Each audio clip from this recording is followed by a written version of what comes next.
Good afternoon, everyone. It's really wonderful to be here. And with some of the names that Lisa already listed off, and knowing Kristin and knowing some of the other names on here, there are a lot of folks um, who've been instructive in how I think about the world and the topic. So I feel like I'm going to learn more than I offer, but I'm going to do my very best job. I am the general counsel of a company called DXC Technology.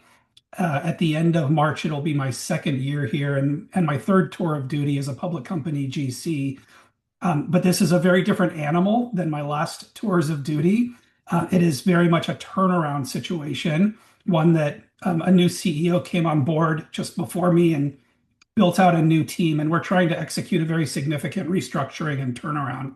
And I only say that to something that I might come back to in some of the comments we make as we go through the discussion here. But that's me, and let me turn it over to Kristin. Sure. Thank you so much for having me. And I'm so excited to be here with Matt. And like Matt, see so many familiar names in the chat and on the list, which is such a great pleasure. I'm Kristin Sverchek. I was at Lyft, the ride sharing platform, for about a dozen years. 9 of those as general counsel, doing the private to public transition. And then in the later few years, ultimately as president. Left Lyft about 18 months ago, and since then I've been serving on boards. So the topics today are very near and dear to my heart. I'm on one public company board, Kodiak AI, which is an autonomous trucking company, as well as some private and nonprofit boards. So I think we're going to have a really rich conversation today, and I'll go ahead and get us started.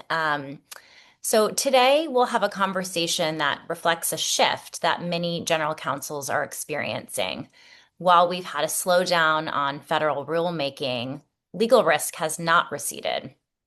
Instead, we're seeing that general counsel are operating in a new environment where existing laws are being applied to new technologies and business models, enforcement approaches are evolving, and states are playing a more active role. All of that is happening at the same time while boards are asking more pointed questions, not just about compliance checklists and the issues of yesterday, but about accountability, disclosure, and how management is exercising judgment in areas where rules are still taking shape. And AI is really the obvious example that I'm sure all of you are dealing with now. So this session is designed to explore what general counsel are seeing now, and Matt and I will help share our experiences and our best practices in dealing with uncertainty and where we're focusing our time. We want this to be interactive, so we really encourage you to put questions and thoughts in the chat to ensure that this is interactive. We'll get to them when and if we can, either during the session or at the end of the session, and we'll do our best. So one of the examples of what I was talking about that I think is super interesting right now, and I'm sure all of you have paid attention to, is Anthropic's showdown with the federal government. When we had our prep call for this just a few weeks ago, that issue was ripe and unsettled, and we knew that calling it out would be an interesting one, and it's only gotten more interesting in the past few weeks, which is to say, even if we think of the current administration as a kind of regulation light administration, there are really tricky issues of first impression for companies to deal with. And these issues don't often have clear legal precedent or guidance attached. So the job of the GC is to help shape the way that the company decides to implement its own policies. Matt, I'm curious to hear your thoughts here as well. Yeah, I was thinking your comment ripe and unsettled feels so true for the general counsel, but after a week of a lack of firm decision for our companies, it often feels rotten and unsettled, right? And that is an illustration of the pace that I think we're expected to keep up. I'm gonna say two things that probably sound a little bit inconsistent, but I'm gonna try to bring it home with a real life example that happened to us. So one of the things that I try to tell my team as we look forward into this very opaque world is that the future recipes that we have to design are not going to be found in the old cookbooks, right? And so we're going to need to write kind of new recipes for the future. And at the same time, even though the world feels different, I think defaulting to things like good judgment and careful thought become even more important. So here's the example that I would give. 5 days before our largest user conference, which happened in Charleston, South Carolina, which included hundreds of clients coming from all over the world, where we were debuting a whole suite of really exciting new, what we call smart apps for the insurance industry. The Claude decision came down, or the Claude ruling came down, right? And kind of the first time a domestic company has been deemed essentially a supply chain risk. And all of a sudden it was like, what do we do? What do we do? Our hair's on fire. And, some people said, well, we need to immediately rip Claude out of everything we do. And then you ask the question, well, where do we use it? And guess what? We're using it in these solutions that we're now debuting 5 days later under a lot of fanfare. And so, on one hand, we know that this is not a well-decided area, and we know where Anthropic's position is on this, and we know that legally it seems sound and reasonable that any order the government could put down would only apply for federal government work and not for other commercial work. And in that world, you say, well, we feel good about it. But you also know that the government has other means to exact, pain through certification, through other things. And so the need for like the actual answer of what we're doing right now can't be given, right? Because we can't say take the draconian results and throw the company into a tailspin, spending millions of dollars trying to unpack code 5 days before an event. But you also can't say, hey, don't worry about it. It's going to be figured out. So it comes down to that. And yet the company really does have a need for some guidance when we're going in front of customers who might be asking questions. So, you know, I feel like it puts us in a really important position of trying to both meet the business outcomes that we need, but also apply some judgment on what can we be doing now in the event in the event Claude turns out one way or it turns out another way, where you're not unnecessarily damaging the company, but you're also not putting us in a risk position that could exacerbate if we do nothing. So what does that all mean? I mean, be calm, take a beat, and try not to be sucked into this incredible need to get a perfect answer immediately. And maybe with that as a backdrop, I will get to ask you a question, Christian. Um, so I also think, to your point, there is a perception that the regulatory environment is easing, and that's at least, the from the headlines you hear that. And in fact, this happened the day I was in a board meeting where a headline comes out saying, "Oh, FCPA is going to be dialed back." And all it takes is one business person to show that headline to a CEO, and then the CEO to say, "Oh, we don't need all this compliance garbage anymore." And that the way like the missed headline through the telephone gets translated into a vision that our compliance obligations are somehow now mitigated or ameliorated. And from your vantage point, both as a GC and now as a board member, how do you see that being a challenge for GCs today, navigating that landscape? Yeah, it's interesting because like some of the things that you're talking about are new challenges, but some are just, I think, the perennial challenges of being a general counsel. So like the things that you're highlighting right now are this moment in time uncertainty, but like uncertainty of varying degrees has always existed, and the role of the GC is often just to be that like calm, unflappable center point. The business person, the CEO, like they can go, chasing down a headline or spinning deeply on, some new development. And I think our role is to like maintain those calmer waters somewhere in the middle, because you get that headline one day, and this is happening, in this very moment, of course, like the very next day there's another headline. And we're seeing this with tariffs as a great example of something that like from one day to the next, if you go too far down one rabbit hole, you will have completely wasted time because you may not even be chasing something that's not current anymore. And I think so to me, what's most difficult about what's happening in today's world it is not like this question of do we have more or less regulation, whereas it specifically, it's the unpredictability. Because like you want to know what you're doing is going to at least be evergreen for some period of time and hopefully forever. I think like one interesting example that's really, I think, been increasing in prominence like my entire career is CFIUS when you think about mergers and acquisitions. So like when I started my career in private practice and I was doing mergers and acquisitions, this was not something that was even a consideration. And now I think it has to be a critical and I would say even central consideration of any major M&A activity and really a determination of whether a deal is going to get done or not. Like just as you would have done your antitrust analysis, et cetera. And by the way, all those things still matter. So it's just like layering one on top of the other. I think like one other totally different strand that I would pick up in addition to what's new right now is the velocity. So a lot of the things that you talked about, again, perennial issues for GCs. So good judgment, reasoned decision making, maintaining calm under pressure. But, and those are all the things, by the way, that like AI cannot replace lawyers for. But what is AI doing for us? It is increasing velocity, and that is real. And the business person who reads the headline, they can get a legal answer with AI very, very quickly. And so that means that the GC then needs to move at that superhuman pace.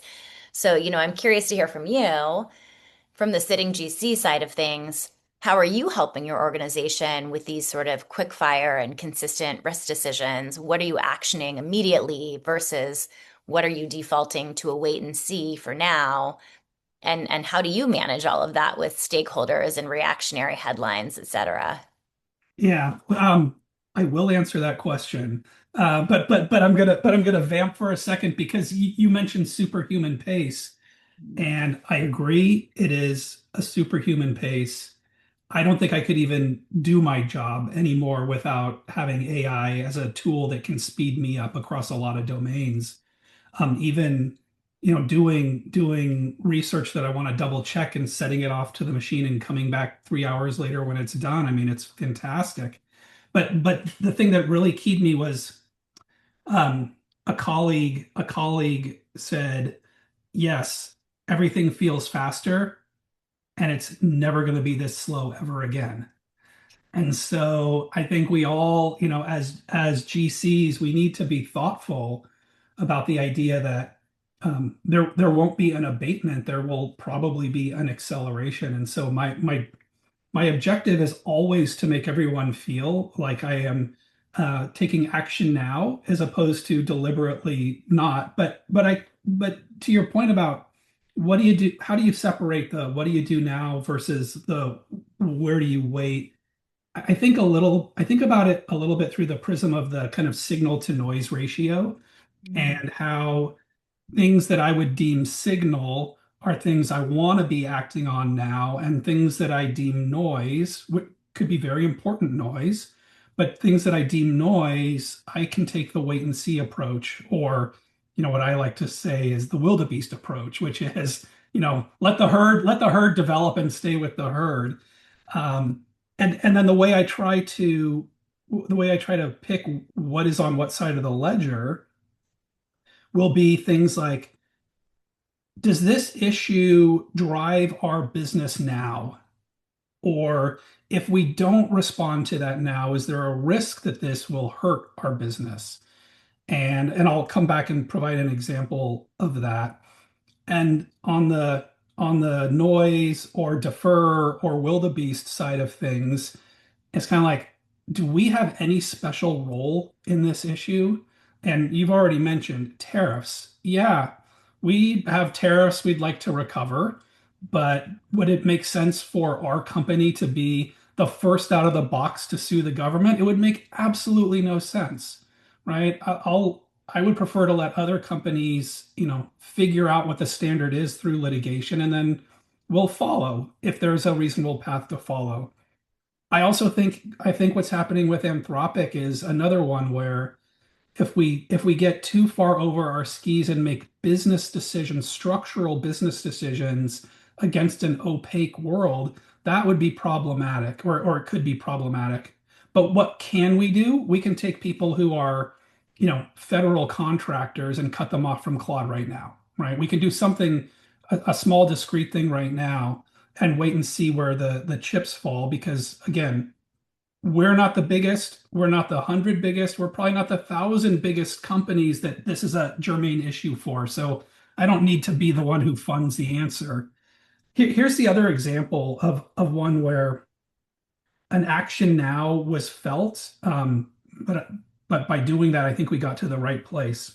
One of our competitors, this is within the last couple of quarters, one of our competitors had a pre-announce that they were not going to release earnings on their day of earnings, and they announced some other related things that were changing, including the GC, the CFO, and the controller being replaced. Mm. And salespeople being, aggressive people who want to maximize every advantage were suddenly dreaming up these very long talk pieces that they could deliver to clients, saying essentially, I'm gonna simplify it because it would take too long. These guys are bad guys, we're good guys, and that's how we should handle this. Um, I my stomach turned over, but I could have not stuck my nose into it and let people do what they do. None of it was illegal, but I'm like, is this really how we want to show up? And don't we think our customers who are also their customers know this? Like we're not privy to some, and don't we want them to form their own opinions about that as opposed to try to guide them? And don't we want to win on the basis of what we offer, not what someone else doesn't offer? But that's to me, that's an action now. And that's the Yeah. place where I think the GC needs to add the most personal support. I think one of the things I wanted to, there's a couple things I want to pick up that you said. One is like on that action now question, and I think you started by saying like I don't ever want people to um perceive me as delaying, or I forget exactly how you said it, but I think that's like a really important point, which is on the velocity point, you can still be conveying and telegraphing that your velocity is meeting those of your stakeholders, even if you're not taking it, all of the way that you could take it in that moment. Like you're figuring out ways to extend the time so you have a little bit more decision making, or you might have more information that will aid in the decision making, but you're still responsive and you're still fast and you're still meeting them where they are as far as velocity. And so to them, in a great world, like maybe they're perceiving that you're actioning everything now, even if to you, you're only actioning, whatever top number of really critical priorities now. The other thing I thought was a really important point is that question of like, when you're the stakeholder that's going to lead on an issue versus letting a competitor or somebody in an adjacent industry lead. I mean, we face this at Lyft all of the time because we were almost never the biggest player in the room, not even in our industry and not in tech, et cetera. And so like there were times when we felt like our interests weren't going to be protected if we didn't have a seat at the table. So then we absolutely needed a seat at that table. But there were plenty of other times in which we felt like, okay, someone that's more well funded, has more presence, et cetera, like they're number one on this. And our interests are mostly overlapping. And so we can kind of like sit in the wings. And on the Anthropic issue, like we face this exactly with the board that I'm on with Kodiak. Certainly like what happens vis-a-vis defense contractors and AI is a super important question for a business that's engaged in autonomous trucking and delivery. But we are so far down the list from the folks that need to be fighting this battle today. And that could certainly change in the future, but that's where we are today. Yeah, I was thinking about your role at Lyft and how you were probably seeing kind of issues of first impression for that industry and that business model that probably would have your business partners wanting to be like loud and proud and out in front. And that's and sometimes you have to, and sometimes you do that because you should. And I think sometimes you do that because there's an important voice in your company that wants to, and Mhm. it's not going to hurt you. So, like, Yep. who cares? And then sometimes you really need to say, hey, this is probably just not the place where we want to be putting our Yeah, energy. exactly. And like my sort of operating rule of thumb is like those moments when either you should or you have to are like really in the minority relative to all of the other moments when you need to sit things out. Now, if you are Google, maybe that's a different consideration. But like you could probably list on one, maybe two hands the companies that always have to be out in front on things. Yep, for sure. And they have much bigger GR budgets than I do. Exactly. Well, you've got us into the world of AI, and so with a little bit of a long lead up, I'd love to ask you some questions about AI and especially AI from the board's perspective, because I suspect for all the GCs here, that is a ripe, not a rotten conversation that we're all thinking about. So we know that the regulatory landscape is having an increasing focus not just on the use of AI, but how companies are describing their own capabilities.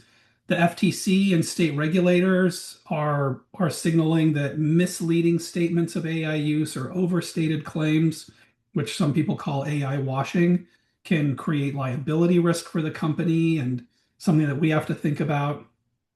I know that the NACD hosted a session on AI governance last month from the board's perspective, and it underscores how important it is to be on top of this and be thinking about the frameworks and third-party risk management and all of the things that we think about in our job.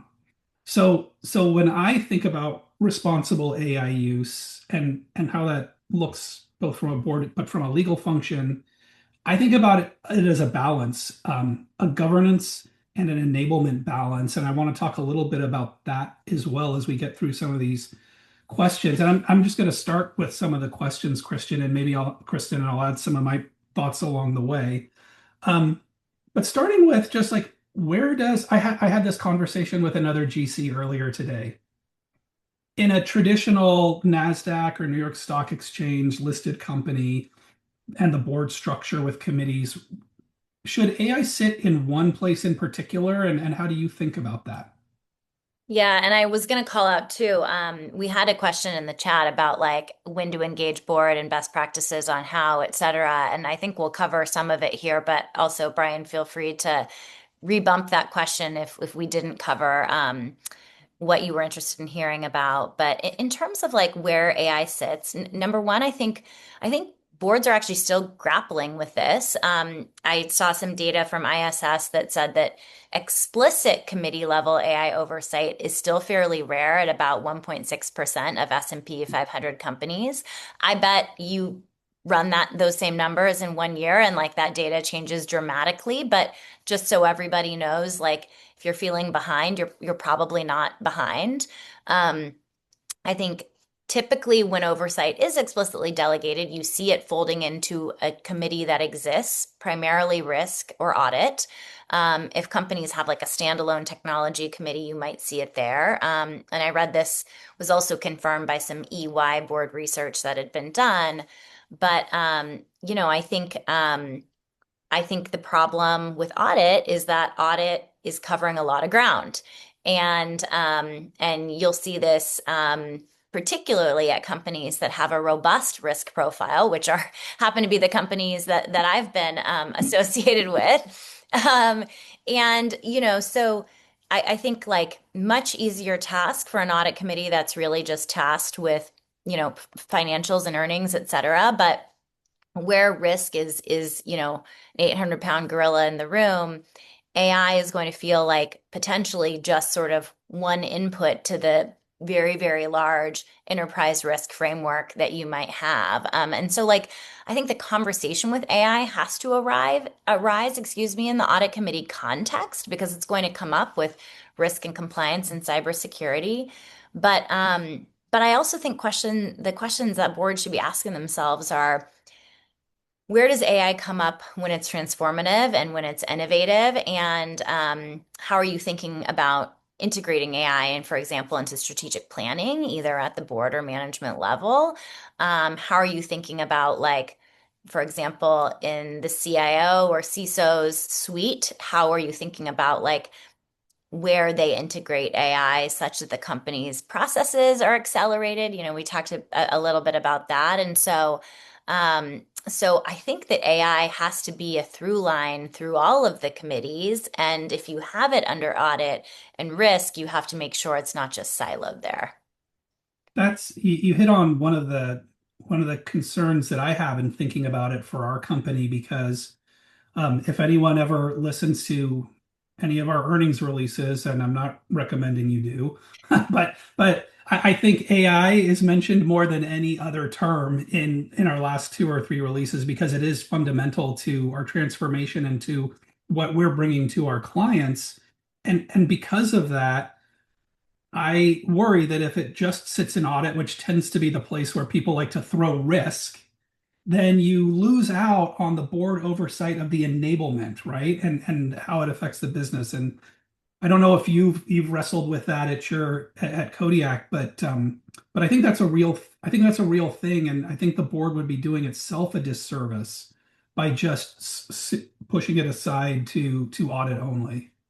Yeah, I mean, I think in an ideal world, and this is probably easier to do at like a tech company than a non-tech company, but in an ideal world, I think you have all of the directors have some baseline understanding of AI. And I mean, it's funny for me to even say that because I remember going back a few years ago doing board education at Lyft, bringing in outsiders to talk about AI, and it felt like this crazy new thing. And now I don't think probably no one on this call goes through one meeting without AI being mentioned, board or otherwise. And so I think ideally you have this kind of like baseline of understanding and knowledge, and that certainly seems like it's something that should be sort of table stakes for directors now, just like under familiarity with corporate governance is.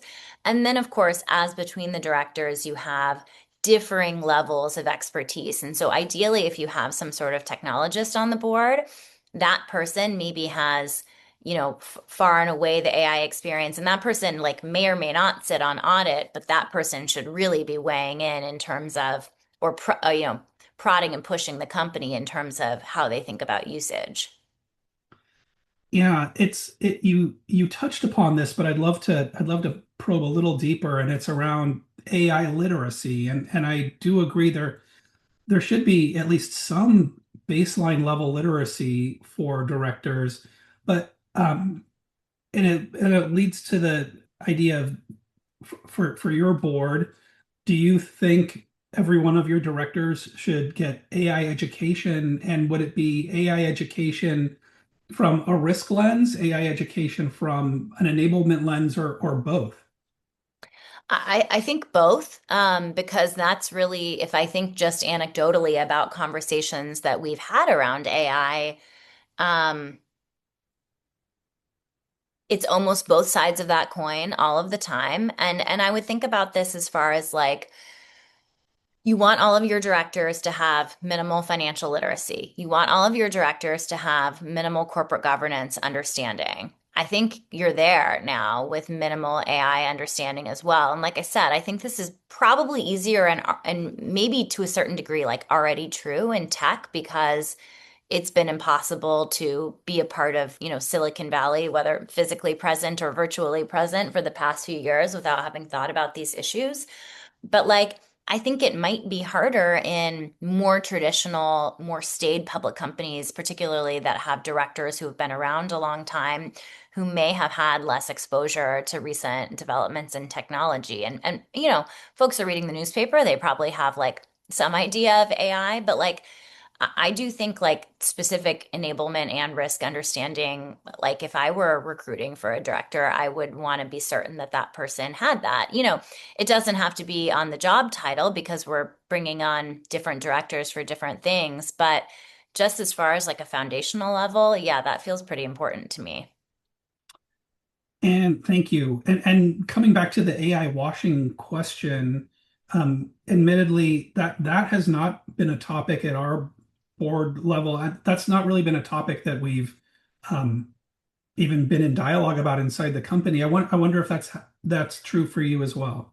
So I also actually haven't heard this discussed specifically in the boardroom, nor do I recall discussing it at Lyft. But I do think as a sort of tangential topic to AI washing, I do think that like one of the things that boards need to be doing and general counsels need to be prepared to respond to is real honesty and candor about what AI can do for you and what it can't do for you. Because just in the same way that folks have been really quick to adopt I also still think there's a lot of rose-colored glasses around like what it can actually do for you and what it can't. In a lot of cases, and this is true for I think legal or communications drafting, and this is true for coding, et cetera. Like it can get you a lot of the way there, but you probably still need experts to get you like over the hump.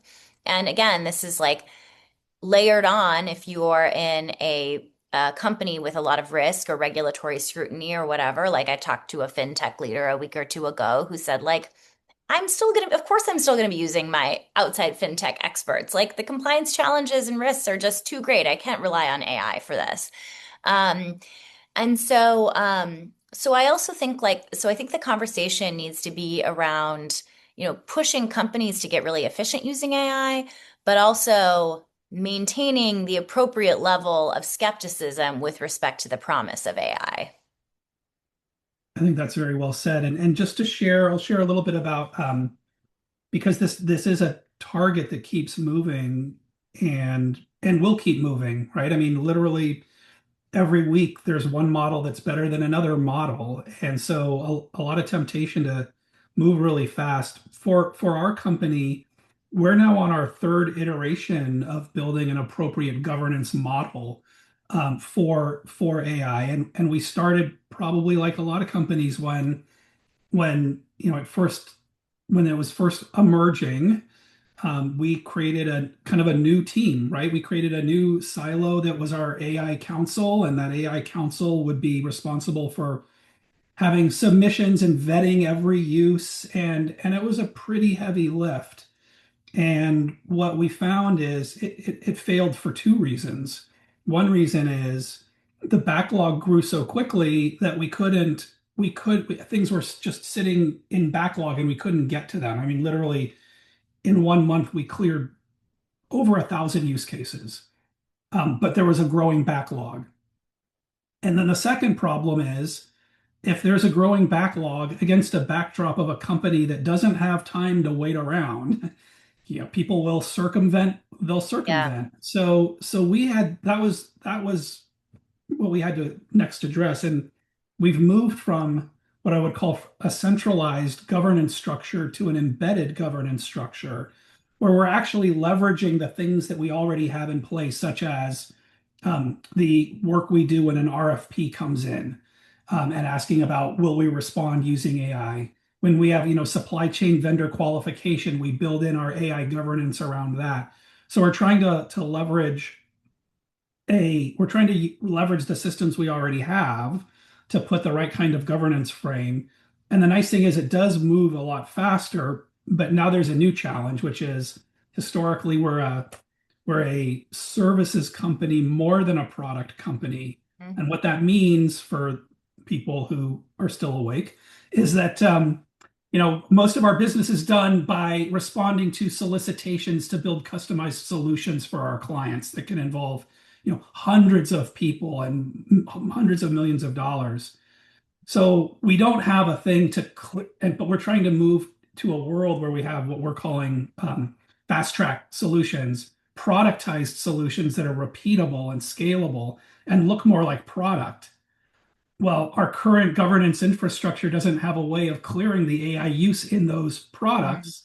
So now we need to build, some other way to make that happen. But, it's for me, and I'm going to try to bring it back to the board point where we do report on AI now. It's a standing topic at every board meeting, usually at our nom gov committee, because our chair has a lot of deep background and experience there.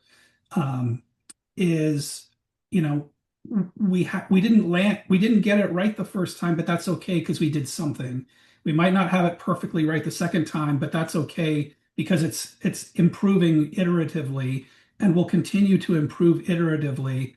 But now to circle this big question back to you, as a board member, how does that land? Because as a GC, I always want to, every presentation I make to the board, I want to say, this is what we're doing and this is already done and you don't need to worry about it. And here in a world where AI is on the tip of our tongue every day, all day, to say it is work in process, it is iterative. I don't know if directors like hearing that. So it's funny because I was kind of thinking about my own journey with AI as you were talking, and I was still at Lyft when we did our first AI council and AI policy, exactly the same way that you described. And I'm sure at that time we thought it was done and dusted. Like, okay, we did it, check, we're moving on to the next thing. And like remembering that policy, I mean, I'm sure there are still things in it that are a part of Lyft's AI policy today. For example, like, no, you can't upload proprietary information into like a public instance of Chat GPT, right? Like, so that's evergreen.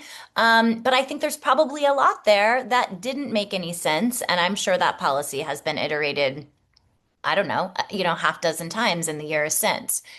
And so to your question about like how do directors feel about this, like I'm maybe not I might not sit in the shoes of like the typical director because I come from tech and having even seen just like the rapidity of the change over the last few years, like I deeply understand that this must be iterative. And like I think about it in the same way that I think about cybersecurity. And in fact, like we just had our Kodiak cybersecurity check very recently, and we were talking about some of the ways in which bad actors have evolved. And I think it's like the same question because cybersecurity is not something that you're ever just done on because bad actors change, you have to change. And that's, hey, how AI is. AI is changing, you have to change. And so I think of myself as a director that understands like this is inherently iterative, and if it's not, you're missing something.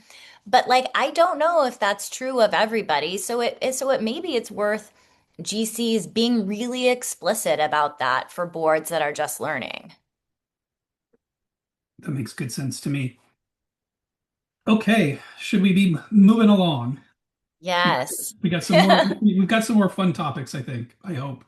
Yeah, I think like one of the things that I'll segue us in, which is a little bit of a left turn, but something interesting that I've been hearing, and kind of ties back to just like the velocity of AI is I've heard from some GCs that they're seeing a spike in litigation from pro se and pro per litigants, because those folks are able to tap into AI for really quick drafting of complaints. And so, maybe AI is gaining us some internal efficiencies, but it's also gaining other people efficiencies that are going to negatively impact us. And so I think this is like an interesting newer trend. And while I haven't yet seen court sanctions involving AI generated legal filings, I think that trend could be increasing. In the past few years, we've seen courts sanction or warn lawyers for unverified AI use, certainly hallucinations being a major problem. And California is now moving to legislate lawyers' obligations around AI. We're signaling that what began as isolated missteps could become a broader professional responsibility or governance issue. So, from a leadership perspective, I think about, how do GCs think about their credibility, both with regulators and with their boards in this new environment? And Matt, what guardrails have you found effective in balancing productivity and professional responsibility here?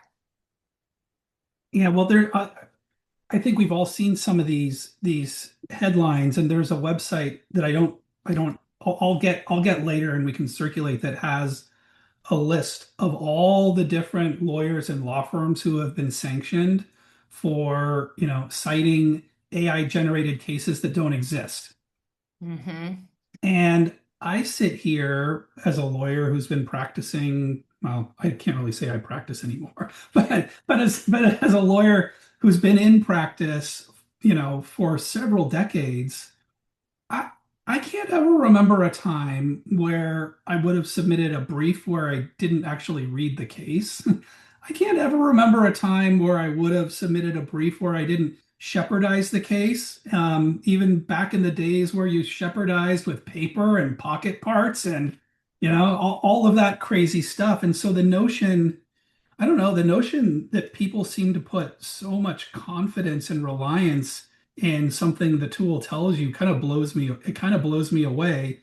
And it reminds me, and I think you've made this point, base principles of like good Mm, judgment and care and being thoughtful, and not just trusting what you're given. Because, you know, when the opposing counsel cites cases in their briefs, you don't just say, "Oh, they must be right." You go and you read those cases too. So it seems bizarre to me, and maybe it's just a function of it's an early burst of really poor judgment being highlighted, and but I just find it kind of a head scratcher and kind of fascinating. And then I'm gonna pivot into something a little bit different, because sometimes I think that the lawyer DNA that a lot of us bring to our jobs tends to have, a risk management bent, and not enough of an enablement entrepreneurial bent. And so one of my jobs actually with my team is really to try to keep the guardrails lower mm. and help people overcome their natural inclination not to use these tools that I find to be phenomenally helpful in increasing my efficiency. So we don't say leave your judgment at the door, but we say, use these things and find ways to use them to check themselves. So literally today I was exploring an issue that, I had some understanding of, but I wanted to get a little more precision. And I had two different tools kind of write me reports about them. And then I swapped them and I said, I need you to fact check this. And so, some stuff falls out and some stuff is helpful. But to me, again, a phrase I use inside my organization is I'd rather give people speeding tickets than parking tickets. I love So I it. have less of an issue with setting up guardrails and more of an issue with trying to pull them down. But let me kind of throw that back at you. If you heard that as a director, if you're hearing, oh, the general counsel is telling his team to speed up, um, does that make you worry that there isn't enough risk calibration or good judgment being applied? Well, I'll be a lawyer here and say the answer is it depends, right? Because if the general counsel is somebody that's already built a ton of trust with the board, somebody that's shown up with authenticity, with candor, willing to speak sort of out of school, out of turn, then that's a person probably that as a director I trust. And if that person is telling me that their team needs to go faster and needs to be a little more risk taking, like I'm going to trust that person. On the other hand, if this is, maybe a less experienced general counsel, or maybe if this is somebody who is new to the industry and the industry is a very risky one, that might freak me out a little bit. So like Matt, you have an amazing tenure and career, and I think if the board is hearing from you that you're telling your team to speed up, I think they probably trust you. So that would be my perspective. And like just to the point of what you were saying earlier about like kind of old legal process, shepherdizing, reading cases, et cetera. Like I do think there will be a day when AI makes most of that irrelevant. Like right now, the mistakes that we're seeing with AI, like those won't be true forever. Um, and actually, I was at a really interesting discussion, I guess just literally a week ago today, with a Stanford Law School dean. We were talking about like how do you prepare the lawyer of the future, and some of those skills that we all spent a lot of time on in legal research and writing class are maybe less important for the law students of today to learn because it may not ever really be practically applicable. But the things that they do need to learn and that law schools like Stanford and others need to be spending more time on are judgment, discernment, relationship building, um, EQ, empathy, etc. And so we actually had a super interesting conversation about like what are the things that are authentically human that only a human will be able to bring to the table versus things that AI as it improves can probably wipe out. And I think like I guess the sort of last thing I'll say on that is that like right now it requires really good judgment to know where that line is for AI. So I'm like you, like I would never just have like, a brief or anything, spit out from AI and send it out without like fact checking. In particular, something like a case site that is, by the way, really easy to fact check. Um, but like but like the way that I utilize AI personally is like I might do that just to get a general sense, a gist, and then I'm going to go back and do like the really polished version or, ask somebody else to help me with the really polished version. But I'll know that I'll have like a 75% sense going in and that is still helpful. That's better than zero. Hugely. And from a general counsel's perspective, one of the big value captures of what you just said is I can use AI to sometimes, if it's not a high stakes question, I have an inclination, I confirm it. I don't need outside counsel to tell me that we're both right. If I've got them telling me I'm right. Exactly. Well, I want to keep us moving because we've only got about 10 minutes left, I think. And we talked about this just a little bit earlier, but I want to go back to cyber governance. As cyber incidents become more frequent and larger in scale due to AI, we've also seen disclosure timelines have compressed, materiality judgments are being made with incomplete information, and boards are increasingly looking to the GC to frame decisions in real time. In these high stakes moments, we need to think about what distinguishes legal leaders who add enterprise value from those who are seen as purely defensive. And I think it's similar to what we just discussed regarding the human touch. AI can help us get to answers more quickly, but the experienced GC is going to rely on relationship and trust to explain those answers and lead in a time of crisis.